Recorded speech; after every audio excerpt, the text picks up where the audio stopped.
Hello there, I'm Brian Taylor. Down the years you may have seen me on the telly or heard me on the wireless, but this is different. This is the Brian Taylor podcast, brought to you by the Herald. In today's episode... Where is the humanity in turning a boat full of women, men and children who are desperate into uncertainty and danger? For far too long, and the First Minister herself candidly admitted it, the eye's been taken off the ball, and so we're now in the position where we have the worst drug theft rate crisis in Europe. If you'd asked us a few months ago, we probably would have had a more implacable position on things like drug consumption rooms, but we're prepared to move our position as necessary in order to put life at the centre of our concern. Hello there, I'm Brian Taylor. Very warm welcome to my latest Herald podcast. Delighted to be joined this week by four MSPs: Gillian Martin for the SNP, Stephen Kerr from the Conservatives, Labour's Paul O'Kane, and Liam McArthur for the Liberal Democrats. Now, we'll talk later about drugs policy.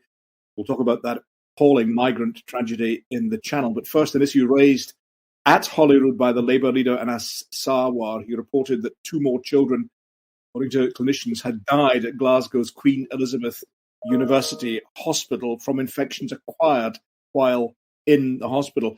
Paul O'Kane, let's come to you first. He also said clinicians were afraid to speak out. They were being bullied. Yeah, I mean, this is a horrendous set of circumstances, Brian, but we know that it's been ongoing for years and that there has been multiple deaths at the hospital. And indeed, last week I raised a constituent who lost her baby daughter a number of years ago. And, you know, I think what we're getting to here is that there's an inquiry ongoing, which the First Minister has pointed to in her answers. But to be quite honest, that inquiry is not enough. It's not going to stop deaths from happening. It hasn't stopped the deaths of, for example, Andrew Florence, who was mentioned by Anas last week. And what we actually need is action. And I think the health has to be answerable and the First Minister has to step in. But hang on a second, Paul. If you set up a full-scale inquiry, surely you have to wait for the outcome of that inquiry rather than preempting it by Anas Sarwar was suggesting virtually taking over the hospital taking over the hospital from the health board. I think the reality is, Brian, as I've said, that, you know, the inquiry isn't preventing death. There's something seriously wrong and something seriously concerning. And the leadership of the health board have to be, I think, answerable for that. And I think Anas's call was right, that the government has to move to that very serious level of basically stepping in, taking control of the situation, and asking for the board of the health board to consider their position. Do you agree with that, Stephen Kerr? I mean, is that not being, judge, jury, and sentence later, first verdict later? Brian, I largely do agree with what Paul has said. It sometimes feels in the Scottish Parliament as if every aspect of public policy is paralysed by ongoing reviews and ongoing reports. What we need is action. What the government needs to focus on is getting on with the job, not talking about it, not reviewing it. And it is very serious. I mean, there's a very somber feeling around the FMQs today on that particular issue. It is frustrating. 4 years in the making, this situation being brought up repeatedly in Parliament. Questions, written questions, but oral questions. I mean, it's time for the government to act. And I'm afraid, like I say, the SNP have made this into an art form. The fact that they keep kicking things into the long grass, and it's got to stop. And on the bullying question, I would be really surprised if not every one of the parliamentarians that are on this podcast, you, Brian, haven't had experience of clinicians coming to them, doing whistleblowing, expressing their concerns about the toxic feeling there is. I mean, it's on the public record that Forth Valley Hospital, which is the nearest hospital to my neck of the woods, there's a ongoing problem there with bullying, and there was, of course, the problem in the Highlands. It's endemic, and people don't speak up. They don't feel free to say what they need to say, and it's in the public interest that more people do speak up. More people accepting all of that.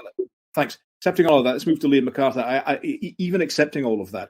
I mean, Anas Sarwar was saying, sack the health boards, sack the supervisory body, and pretty nearly sack the First Minister. You've got to. Do you not have to allow an investigation into these matters before you come to a verdict in a sentence?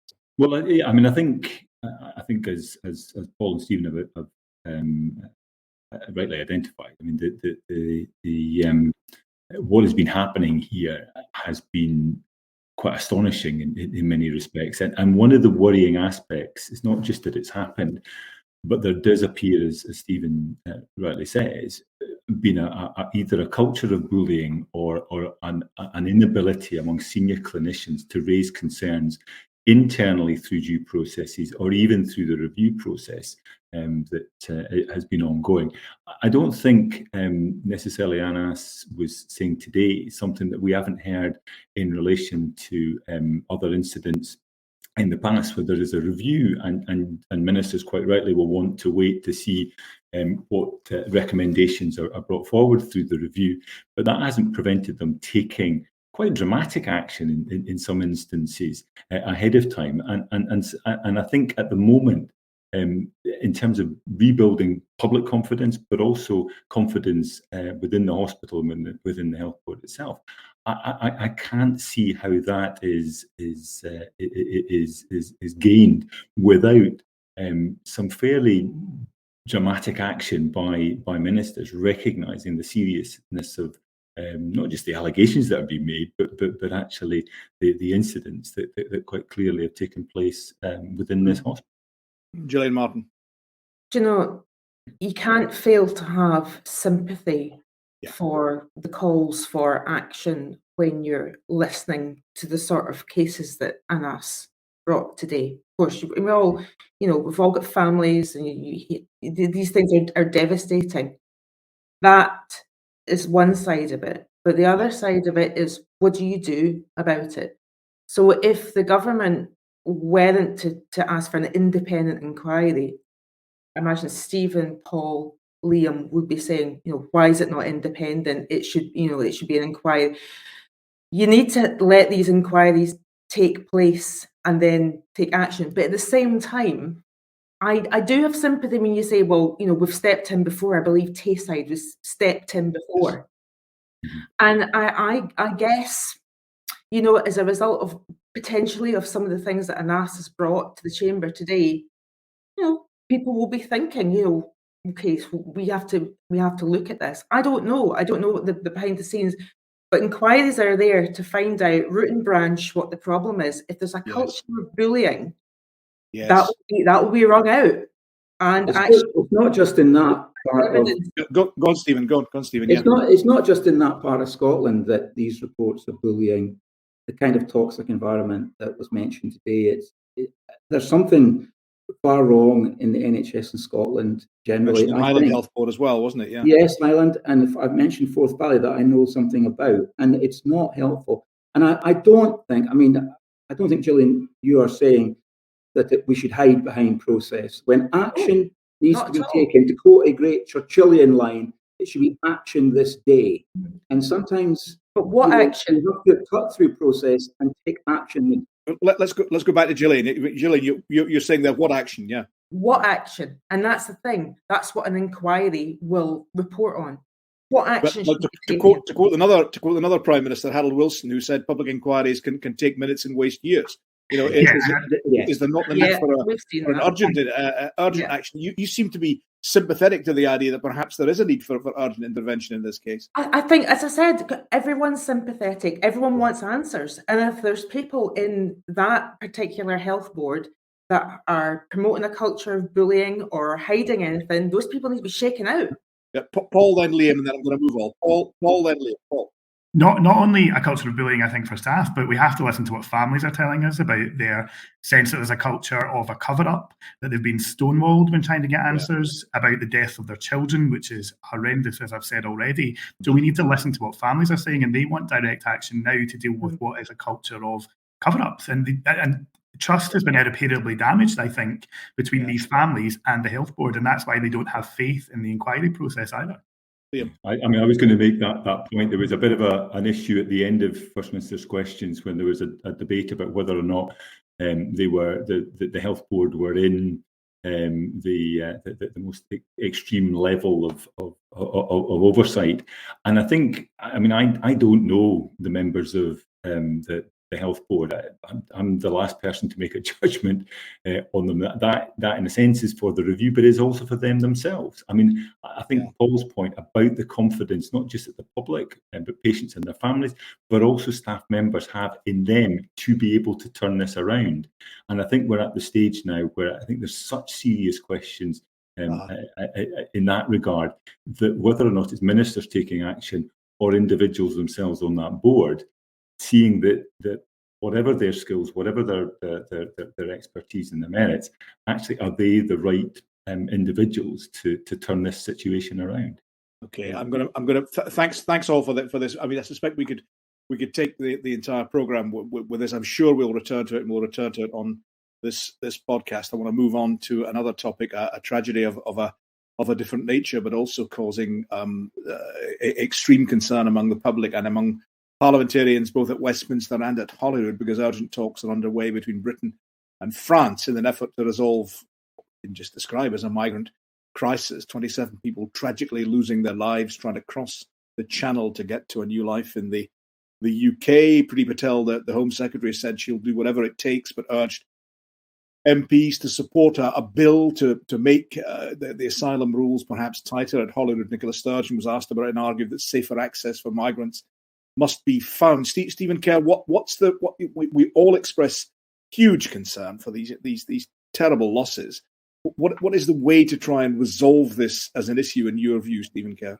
The British and the French governments must work far more closely together to cut off this stem of people, simply because it's being propelled, it's being fueled by, I can only describe them as wicked people who are taking humongous sums of money from decent, honourable people and promising them safe passage from France to the UK. And frankly, we need to take all of the action we can, combined action, French and British governments, to cut this terrible stream of it's just unthinkable. The people. What about the First Minister's suggestion that UK ministers don't allow a route of safe passage, and so therefore the migrants go for this desperately unsafe? Right. The whole thing is that France is one of the world's richest countries. It's a decent place to be. It's a safe place to be. There is no need for people to do what they're doing, but they are being sold lies by these wicked people who are taking thousands of pounds and sticking them then into dinghies and things that would probably, be fit for the back garden on a hot summer's day. And frankly, they are vile, and we should use all of our combined efforts to deal with that. And at the same time, we need to do something to gather people together and prevent them from falling into the hands of these people. Everyone keen to come in. I'm going to bring in Gillian Martin. Gillian, what's your take on this issue? Do you know, I think the first thing that needs to be looked at is the turn back policy. There's been some charities that have actually said that it's breaching international maritime law. I mean, that's serious. Effectively, when you have a situation where people are in an unsafe boat and they're returned back, they've been put into danger. We need to accept the fact that there are people who will cross the Channel for many, many reasons, very desperate people that often might be separated from family members who are already in the UK. And I think there's a couple of things there. The turn back policy needs to be looked at, because there's culpability when that policy is introduced as to the danger you're putting people in. And whatever happened to the Dubs Amendment?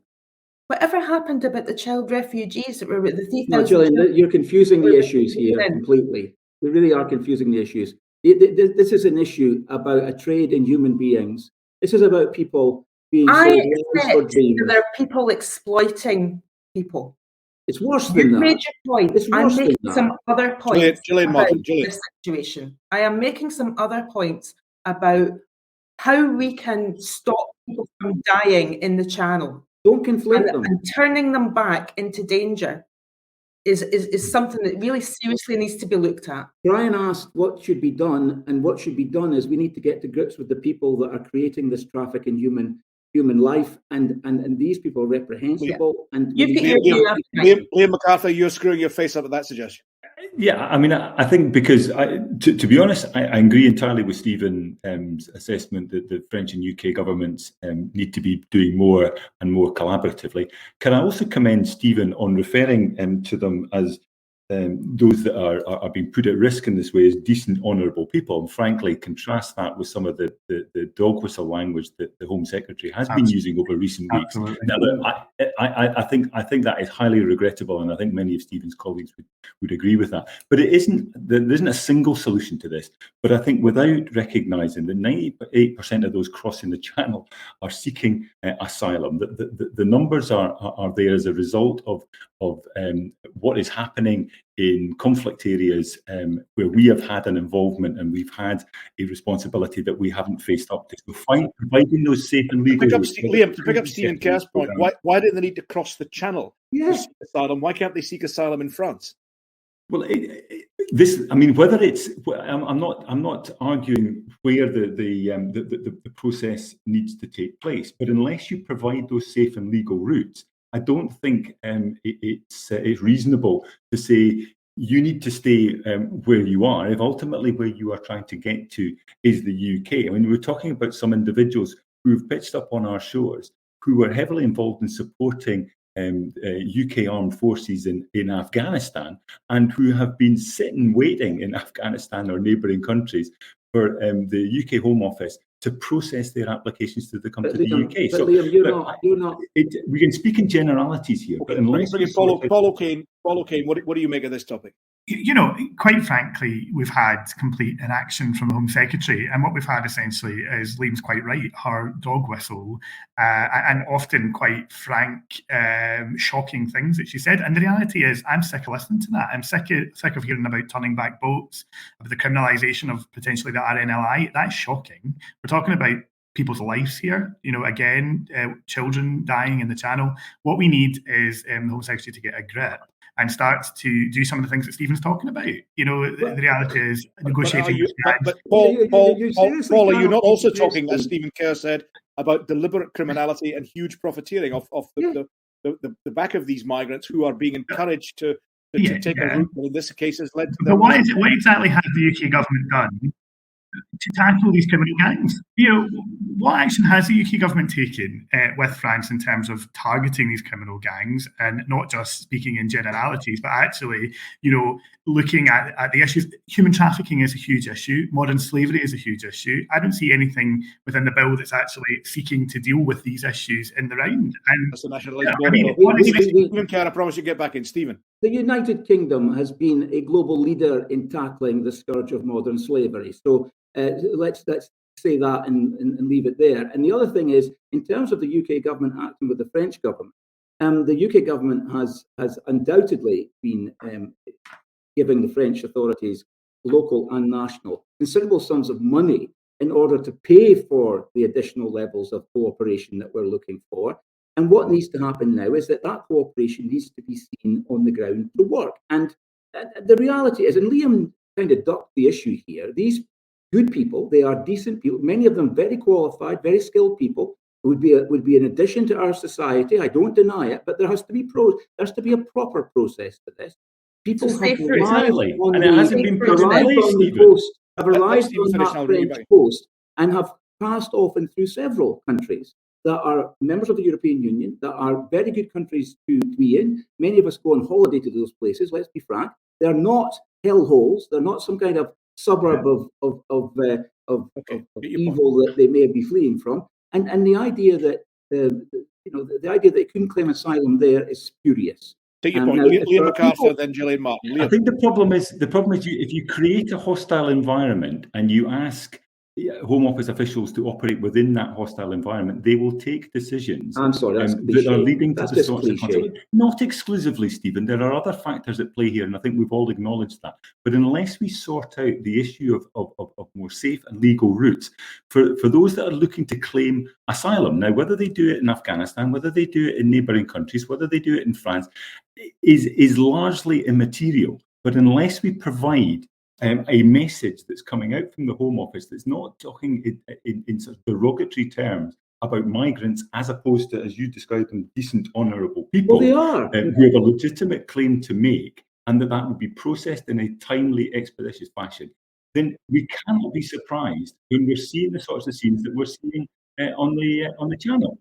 We're in danger of this being the Stephen Kerr show. We don't leave anything there. This is a situation that is nuanced and complex. And I agree wholeheartedly with what Liam McArthur just said, that you're going to have people that want to come to the UK for legitimate reasons. Again, they might have served alongside the armed forces in Afghanistan. English is their second language. They are going through a process that need to get. But why are they being forced into a situation where they're paying criminals to go into unsafe boats? Because they are desperate. They are desperate. So something isn't working. Something isn't working. There have to be safe passages, and there has to be a recognition that there are people who legitimately want to come to the UK for a myriad of reasons. And why are they being let down? Gillian, hang on, Stephen. Let me put something to you, Gillian. Let me put something to you. Would you have any form of immigration control? Would you turn anyone away? Or if someone says, I wish to go to the UK, is that it? Would you simply allow them entry? No, I just think that it's a hostile environment and the inflexibility of the system at the moment that is driving these desperate people to these measures. So something has to be looked at. Under your system, would anyone be a permitted access?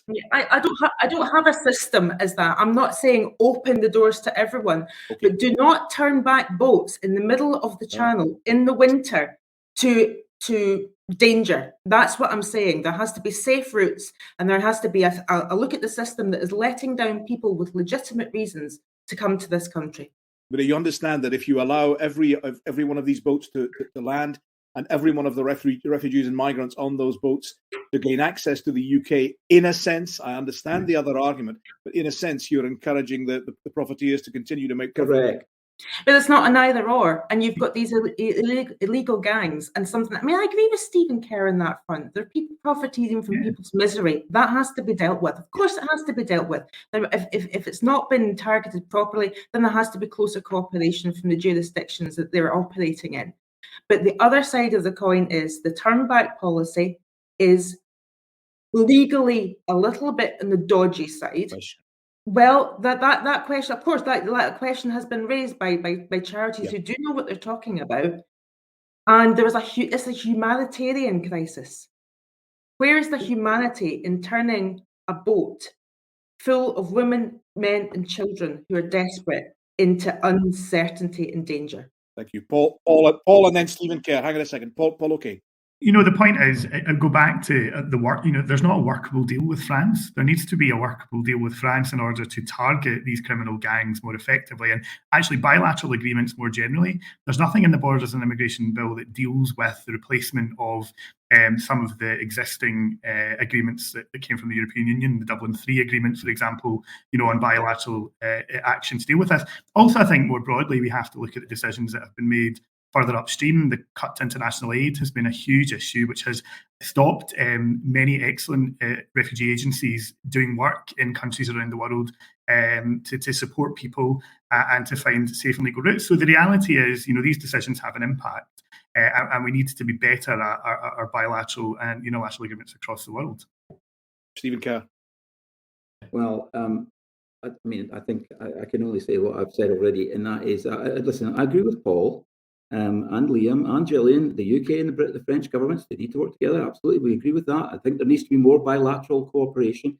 I don't want to see people being life and limb put further at risk, beyond the fact that people are taking their families or young children into these dinghies, paddling pool type dinghies, and it's horrific. And I think we need to be strong about this. We need to understand why people pass through so many countries before they actually take such a risk and put their lives into the hands of these evil people.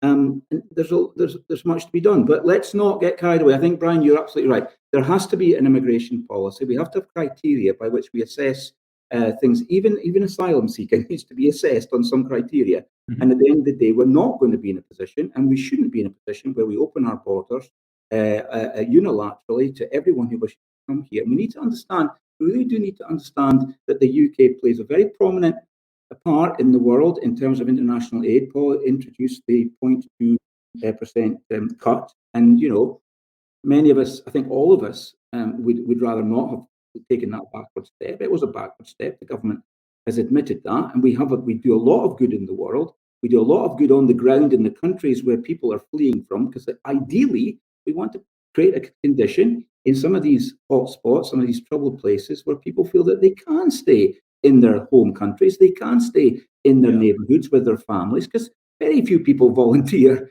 want to be refugees or asylum seekers. And so we do need to work internationally, cooperatively, to deal with some of these deeply ingrained problems that Britain has a part to play in that, no doubt about it. I'm going to call that one to a close again. Thanks very much for your contributions. We had a degree of dispute there. We had a degree of argument over the details, but there was a degree of consensus as well, obviously consensus about the need to prevent further tragedies of this nature. And there was an attempt at a search for consensus earlier this week on another a topic of serious concern, the topic of drugs abuse. Scotland's record, of course, in drugs deaths is simply appalling. And earlier this week, Nicola Sturgeon and the Conservative leader Douglas Ross jointly visited a Glasgow centre who are trying to help those whose lives have been blighted by drugs. They didn't agree on everything by any means, but they agreed to look at each other's ideas. Liam McArthur, do you think is this one where do we need a new approach in Scotland? I mean, we've talked for decades about the war on drugs. If there is a war on drugs, in my view, we seem to be losing it fairly palpably. Well, I think by any measure, the only conclusion you can draw is that we need a new approach. Can I start by welcoming Angela Constance to her position? I think that was definitely a step in the right direction, and she has demonstrated, I think, an attitude to look at any and all options. It won't be a quick fix. Unfortunately, for more than a decade, the response from a succession of SNP ministers, including the First Minister, was that somehow this was the fault of Westminster, and what we needed to do was devolve drug policy. Well, if you look at relative drug death rates across the UK, that is utterly given the lie to. As I say, I think Angela Constance has come at it with a refreshing willingness to not just look at any and all ideas, but to work across the parties, and indeed, probably more importantly, those with the lived experience that are delivering the projects, they're delivering the support within communities, and who have frankly been left high and dry for far too. Liam, would you, forgive me for getting interrupted, would you go down the road of more, I hesitate to say decriminalisation? Perhaps it's the idea the Lord Advocate had of issuing warnings even for those who are in possession of Class A drugs rather than more minor. The Lord Advocate is relatively new in her post, but I think a quick word with her predecessor would confirm suspicion that I and my colleagues have been banging on about the need to decriminalise in this area for some length of time. I think the idea of consumption rooms playing a part. I think nothing here is going to be a silver bullet. Is the single answer, no. But for far too long, and the First Minister herself candidly admitted it, the eye's been taken off the ball, and so we're now in the position where we have the worst drug death rate crisis in Europe. So stop jailing people, try and assist them instead. Is that what you're saying? And I think again, commendably, there's been an acknowledgement that having a health-based approach to this rather than justice-based approach to it is the right way of tackling it. Unfortunately, it's got bogged down too often in constitutional arguments. And it's got bogged down in budget decisions that have taken money away from precisely the sorts of services and support that those directly affected have been relying on most. I'm going to bring in Stephen Kerr. Your party, this idea of police warnings only for possession of, you're talking about heroin. You're talking about heroin, Class A drugs like heroin. Your party said that was tantamount to decriminalisation and was the wrong way to go. And yet, on the other hand, you're talking about a right to recovery bill. You seems to me you're slightly contradicting yourselves there. No, not at all, because actually we're prepared to pull on any lever we can pull on in order to try and bring about a holistic approach to this, because people are dying, families are being bereaved, and what we've got to do is put those people at the heart of our policy. So, I mean, we are not ideological at all about this. We want to see what can be made to work, but the fact is that this is a stain on this government's record. It's a stain on our country, and we should all be working together in order to deal with it effectively.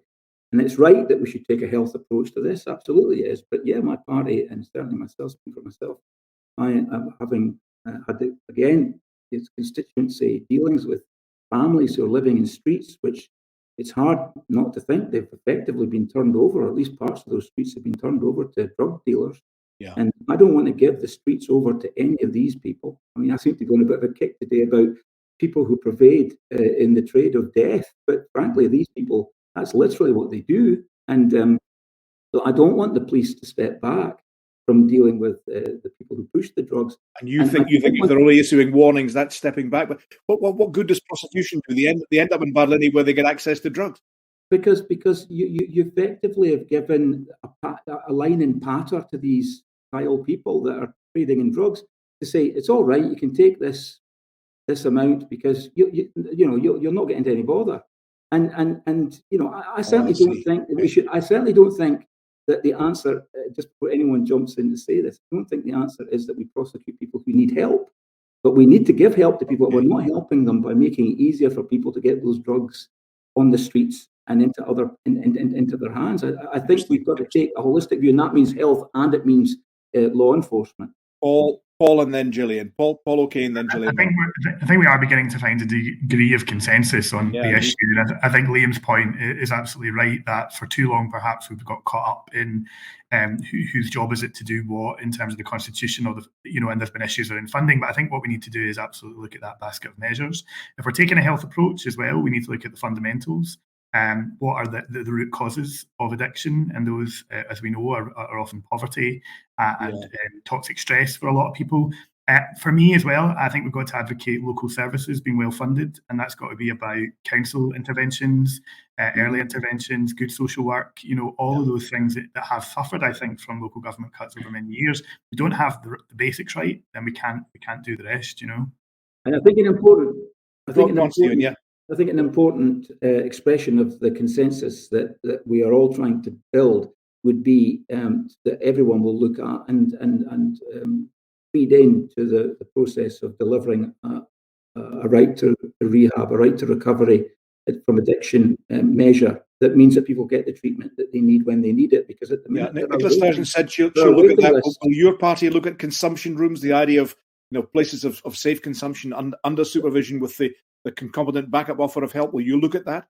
Well, we have. I mean, we have said that we will not oppose a pilot scheme of drug consumption rooms, and it's simply because, as I said in my initial response, we are prepared to look at anything we can do to remove this dreadful trend of increasing deaths from drugs year on year.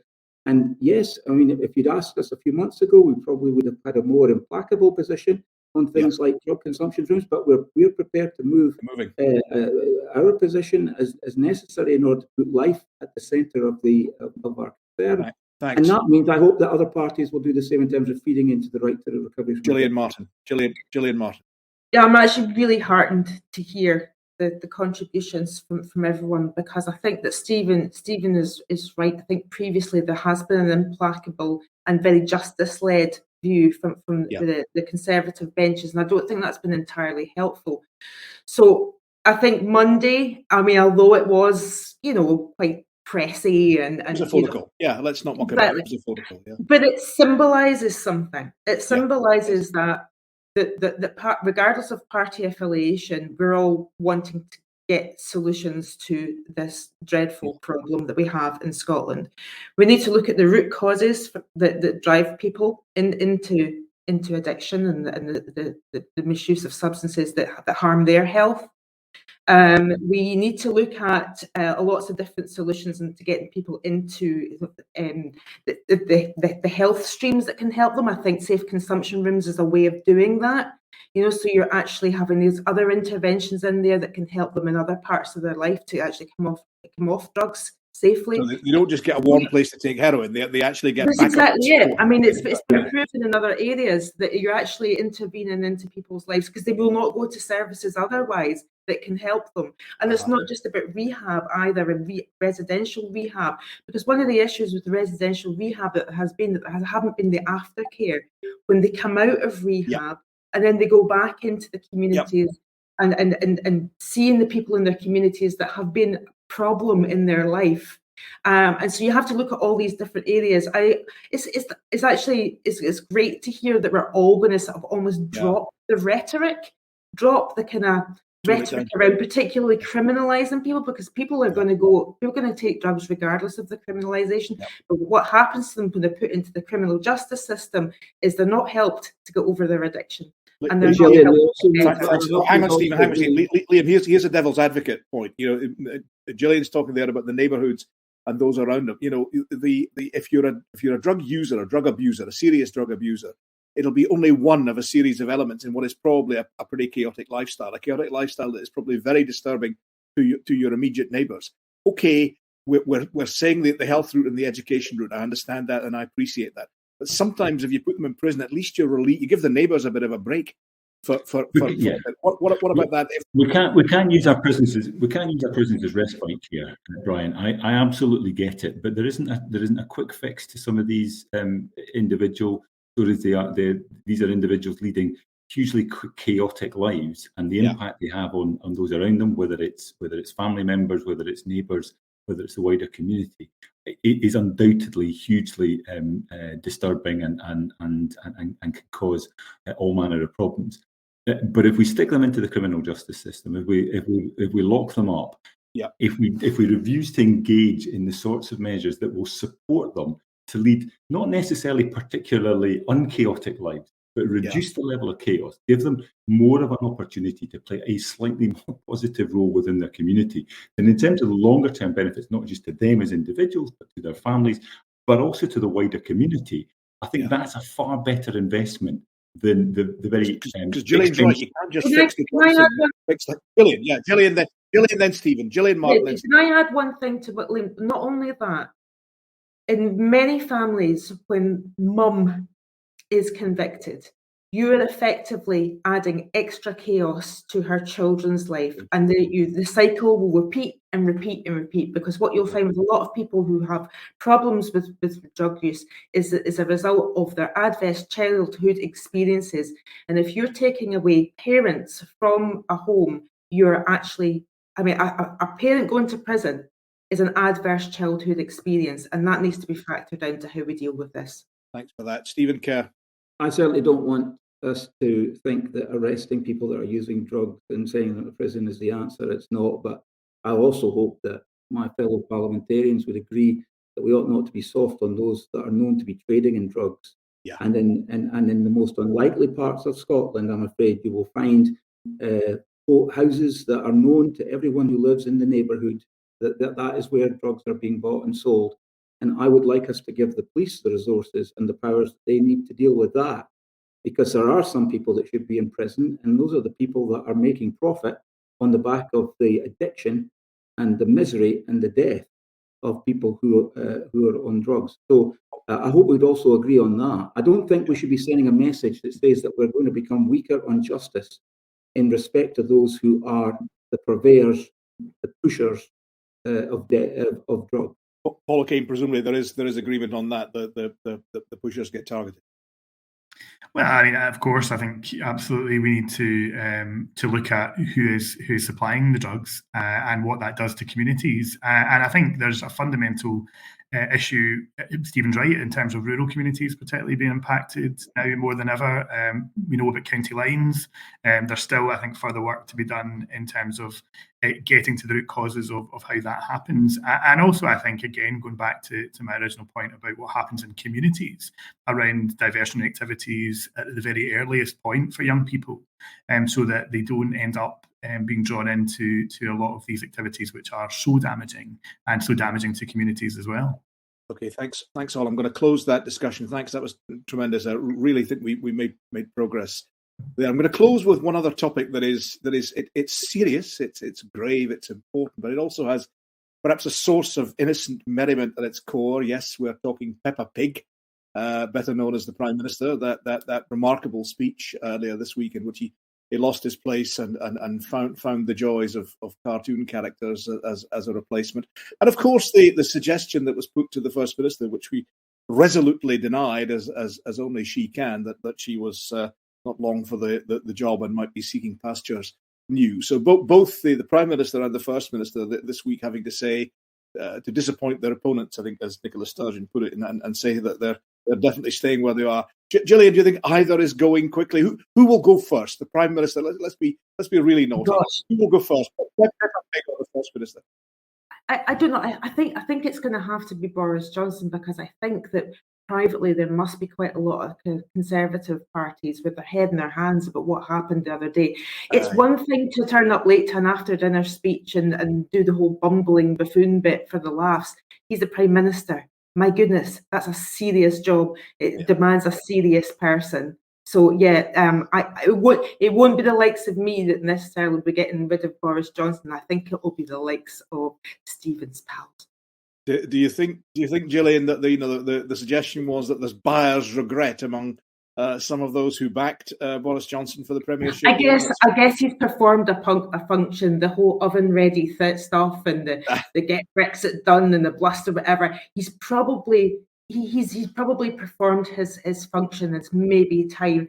But never interrupt your enemy when they're making a mistake. But I'll give the Conservatives some advice: put someone serious in.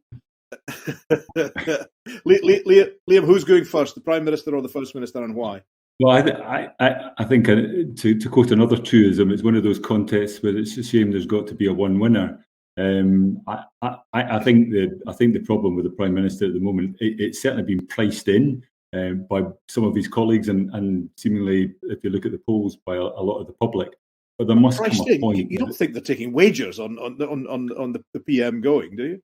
Listen, we've been around these houses so many times. I'm not sure I would risk making a bet on it at all. It just seems to me that he keeps redefining what it takes to do something that's career limiting. I think there's a more serious issue with the First Minister. I know she tried to wave it off as the idle gossip of political opponents, but I think there are many within her own party and within her wider movement who've been sort of openly conjecturing, and that's been a not terribly characteristic trait of SNP colleagues over the years. But I think there has been open conjecture, and why wouldn't there be? I mean, she's been in the role for well over a decade now. She's gone through 18 months plus of a pandemic where, goodness knows, at a micro level, at a constituency level, I know how exhausting it's been for me. She hasn't been First Minister for a decade. She's been in active government.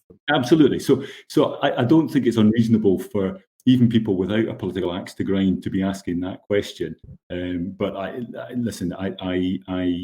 too long in the tooth to be making bets that will just come up and blow up in my face, I think.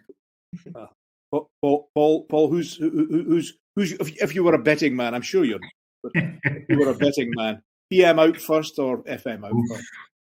I mean, it was quite something, the speech that Boris delivered. I mean, I thought him trying to name the Seven Hills of Rome was bad at the G7, but it was. But actually, I think it's about more than that. I think it's actually about his judgment, and I think already, I think that buyer's regret that you talk about is absolutely correct for a lot of Tory MPs and for a lot of people who voted Conservative in 2019. And the reality is, we've seen all manner of U-turns, all manner of moving away from policy positions that were supposedly cast in stone and never to be undone.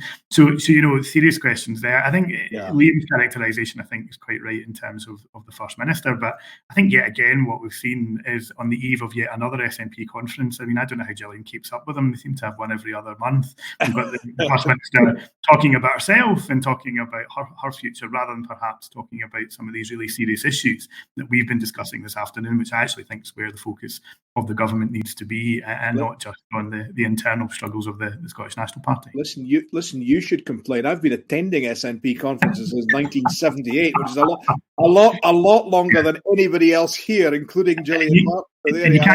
I'll take none of your nonsense, okay? None of your nonsense. You don't look that old, Brian. It used to be only one a year. Now there's two, or I think this year's but seven or something like that. Brian, my first... Stephen, who's out first? PM my first Conservative Party conference was 1977. Oh, sure enough. Now. My first was 78. There we are. You must have been a bairn. You must have been. What, were you there as a toddler? No, certainly not. I was there as a young Conservative. Oh, a young Conservative. Did you have a dashing moustache? Did you twirl a dashing moustache? I bet you did.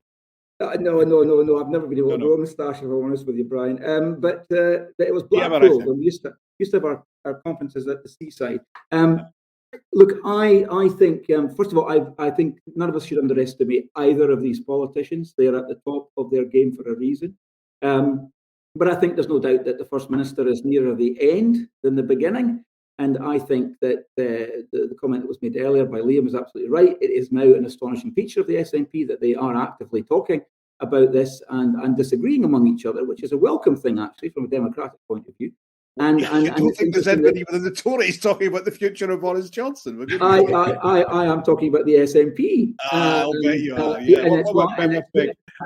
And it's heartening to hear the SNP have debates about at least something among them, even if it's personalities, which is not as good as policy. But they'll do anything other than have an SNP conference in person, apparently, because we wouldn't want to get them all together for the purposes I've outlined. Now, as far as the Prime Minister goes, I think he's nearer the beginning than the end. I don't think you can underestimate Boris Johnson either. I said that in relation to Nicola Sturgeon. It's true of Boris Johnson, no doubt about it. He's got an amazing bounce back ability. Brian, you know that. You've observed him close up. And I think people should write him off. He's got the ability. I remember I was a journalist on the Telegraph covering the European scene. Gillian Martin, you were covering your face there. That was like was that the Scream? Was that Edvard Munch? That was Macaulay Culkin in Home Alone. Do you know something? Keep him where he is. No. Did a great job. The thing about the Prime Minister is he's got a self-writing mechanism. And when he recognises, as he has done and said so publicly, that some of the recent weeks have not been his finest hours, he's got the ability to make adjustments and rearrange things. It's one thing self-writing, Stephen, but when you keep crashing the car into the ditch or deliberately capsizing so you can prove that you can self-write, I'm not sure he's deliberately doing any of this. Your supporters have to say enough's enough.